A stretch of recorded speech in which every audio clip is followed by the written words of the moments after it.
Bien, empezamos con esa fotografía, creo, del presidente haciendo así el teléfono. Creo que resume lo que está sucediendo. Es prácticamente, pues, la NSA ha intervenido el teléfono de todo el mundo, ¿no? De los más importantes. Y ahora, ¿qué va a decir el gobierno? Cuando le preguntan si intervino el teléfono de Angela Merkel, dice, no lo estamos interviniendo ni lo haremos en el futuro. Pero no dice nada sobre el pasado. Muy bien, nosotros vamos a Alemania. La canciller Angela Merkel sospecha que fue espiada por los Estados Unidos. Tras enterarse de la denuncia, ha telefoneado de inmediato al presidente Barack Obama para pedir un inmediato y completo esclarecimiento. Alemania tiene serias sospechas de que las agencias de inteligencia de Estados Unidos han escuchado las llamadas por celular de su canciller Angela Merkel. La recién reelecta jefa del gobierno alemán apenas se enteró de la denuncia, habló por teléfono con el presidente Barack Obama para exigir una inmediata y completa explicación sobre el asunto. Merkel es una usuaria constante de su teléfono móvil, con el que envía frecuentes mensajes de texto a sus ministros y consejeros. Hasta ahora el gobierno germano había dicho confiar en la privacidad de sus comunicaciones. En los Estados Unidos, Jay Carney, vocero de la Casa Blanca, aseguró que Estados Unidos no vigila ni vigilará las comunicaciones de la canciller. Les puedo decir que hoy el presidente Obama y la canciller Merkel hablaron por teléfono con respecto a la versión de que la Agencia de Seguridad Nacional interceptó las comunicaciones de la canciller. Y puedo decir que el presidente le aseguró que Estados Unidos no vigila ni vigilará sus comunicaciones.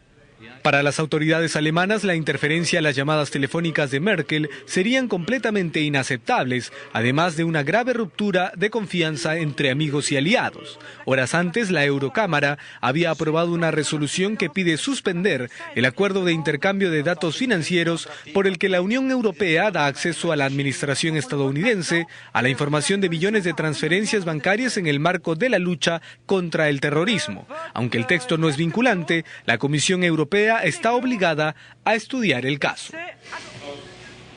Muy bien, por supuesto, los Estados Unidos niega cualquier intervención al teléfono de la canciller y, bueno, es una situación delicada porque los Estados Unidos se ha llevado siempre bien con Alemania, no, bueno, por lo menos después de la Segunda Guerra Mundial, ¿no? Sí, bueno, digamos, podrían haber dicho no hemos interceptado las llamadas de la canciller Merkel, pero no dijeron eso, dijeron no lo estamos haciendo ni lo haremos en el futuro.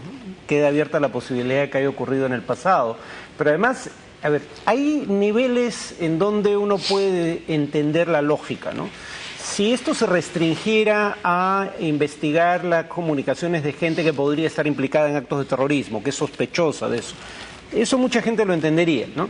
Pero además de eso, interceptan las llamadas de líderes políticos. Si interceptaran las llamadas de líderes políticos de estados rivales como Irán, nuevamente sería comprensible para muchos, pero no, interceptan las llamadas de líderes políticos de estados aliados, como Alemania.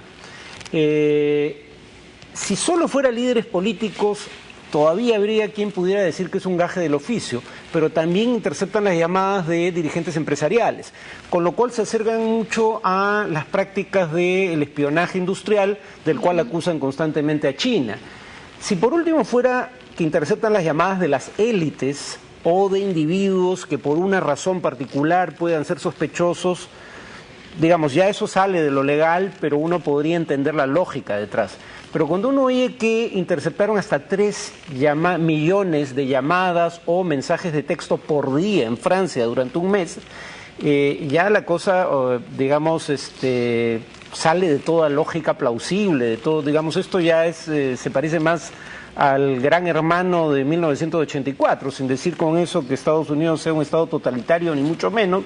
El grado de injerencia en las comunicaciones ya es francamente, está en un nivel de metástasis. Claro, pero eso se ha hecho siempre entonces, eso es lo que uno puede entender, que Estados Unidos ha, en la medida de lo posible, escuchado a todo gobierno relacionado a él, o aliados o no. Incluso si eso fuera cierto, no lo sé con certeza, pero incluso si así fuera, cosa que es probable, el tema es que las nuevas tecnologías permiten un grado de interceptación que era absolutamente impensable en el pasado. No había forma de interceptar 3 millones de llamadas telefónicas en un solo día, como sí se puede hacer hoy en día por los avances tecnológicos. México no ha querido agrandar el tema, no ha querido pelearse con los Estados Unidos, pero ¿qué puede pasar con Alemania? Yo presumo que Alemania tampoco va a hacer mucho más, porque además Estados Unidos no está ofreciendo mayores disculpas. No. De hecho, Estados Unidos lo que ha dicho hoy día es que cualquier cosa que tenga que decir en esta materia, más allá de lo que ya se dijo en la conferencia de prensa que vimos en el reportaje, se dirá por canales diplomáticos, no a través de los medios, y que muchas de las cosas que son vistas como problemáticas por otros gobiernos, para el gobierno norteamericano, son legales y perfectamente comprensibles. Muy bien, vamos ahora a hablar de España. La economía de ese país ha crecido un 0,1% entre julio y septiembre y pone fin a 9 trimestres consecutivos de caídas. España ha dejado atrás sus 2 años de recesión. En ese tercer trimestre el país ha crecido 0,1%, según lo ha anunciado su Banco Central. La noticia refleja una ligera mejoría de la economía española que también se viene registrando en otros países de Europa golpeados por la crisis. Sin embargo, esto todavía es insuficiente para impulsar el empleo y el consumo. Como es bien sabido, las exportaciones, junto al turismo, están siendo en la actualidad uno de los principales motores de la economía española, que ya ha salido de la recesión, hoy lo ratifica el Banco de España, y está iniciando, de modo todavía lento y gradual, su recuperación. Este incremento del Producto Bruto Interno llega tras 9 trimestres consecutivos de descensos, según el Banco de España. Tras dar a conocer sus estimaciones sobre la evolución económica, estas deben ser confirmadas oficialmente el 30 de octubre. En las calles de Madrid todavía hay cierto escepticismo a estas cifras. Pues que efectivamente así es, desde el punto de vista técnico hemos salido de recesión. Otra cosa es que la economía real, la de los ciudadanos de la calle, todavía no se nota. Esperemos que se note. Parece que la situación financiera es mejor, los créditos nos los dan a menos interés, en fin, la balanza de pagos va mejor, o sea que las cifras macroeconómicas están mejor. España es la cuarta economía de la zona euro, doblemente golpeada en 2008 por el estallido de una burbuja inmobiliaria y las repercusiones de la crisis financiera internacional. Atravesaba su segunda recesión en 5 años. Muy bien, se puede decir quizás que España se está recuperando y está entrando a una nueva fase luego de la recesión, porque igual la tasa de desempleo es muy alta, ¿no? Sí, digamos... Siempre hay el riesgo de una recaída. Recordemos que España tuvo 3 trimestres de recuperación más o menos entre fines del 2010 o segunda mitad del 2010 y primera mitad del 2011 para luego entrar en una nueva recesión que fue todavía más prolongada que la gran recesión del 2008-2009, que es aquella de la que estaría saliendo hoy en día. Hay indicios de que esta recuperación se va a mantener, que España no está a puertas de volver a caer en la recesión. Ese peligro parece haberse capeado. Pero el punto es que con las tasas de crecimiento que se proyectan, primero no va a crecer el producto per cápita, tal vez siga descendiendo porque la economía crecería a menores tasas que la población. En segundo lugar, a esos niveles de crecimiento no se van a recuperar los niveles de empleo que existían antes de la gran recesión que se inicia en el 2008, sino hacia el 2026, según algunos cálculos.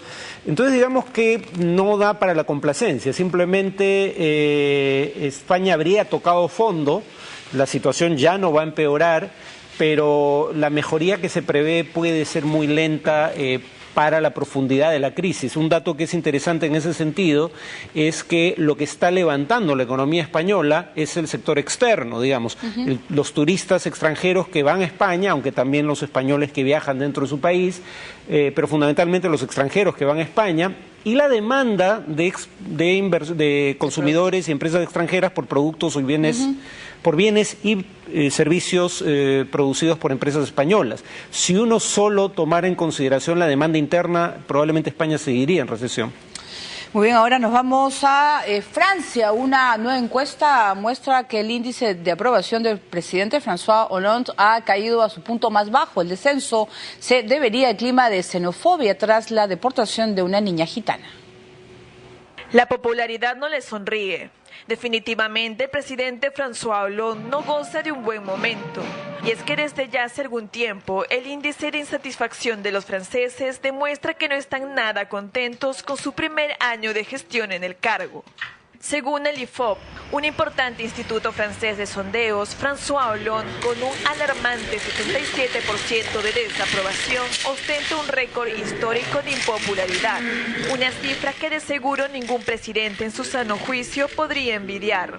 Tristemente ello indica que el presidente del cambio solo tiene satisfecha a un 23% del total de la población. Su impopularidad es un tema por el que él mismo ha empezado a preocuparse. Un tema que no ha ayudado a disminuir la preocupante cifra es el reciente caso de la niña gitana que fue expulsada hace poco más de 2 semanas de Francia. Miles de estudiantes salieron a las calles a protestar poniendo a prueba su capacidad para gobernar, ya que la inmigración ilegal ha provocado el aumento de la frustración pública en Francia. Sin embargo, ese no es el motivo de toda su impopularidad. También se suma el debate sobre el incremento de impuestos, su intervención dentro del conflicto sirio y obviamente el nivel de desempleo. Al parecer, François Hollande necesitará cuanto antes revivir la imagen que proyectó durante su campaña presidencial, la cual lo mostraba como el candidato del cambio y que los habitantes del país europeo anhelaban desde hace mucho. Muy bien, nosotros vamos a hacer nuestra primera pausa del programa, pero primero vamos a hablar de lo que me estaba pasando, de lo que está sucediendo en Francia y esta caída de la popularidad. Él simplemente no cumplió con lo que había prometido en campaña, que era no la deportación de menores de edad.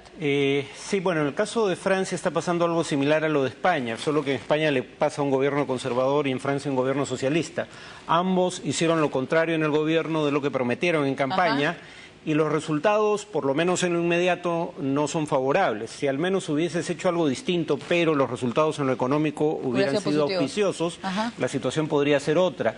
Y entonces, a falta de logros que mostrar, empiezan a apelar a la carta de la xenofobia, deportando esta menor, por ejemplo, lo cual muy probablemente termine siendo un boomerang, porque si se trata de promover ese tipo de sentimientos, la derecha lo hace con mucha más eficacia, porque es genuinamente xenófoba, precisamente porque eso no es parte del discurso tradicional de los socialistas.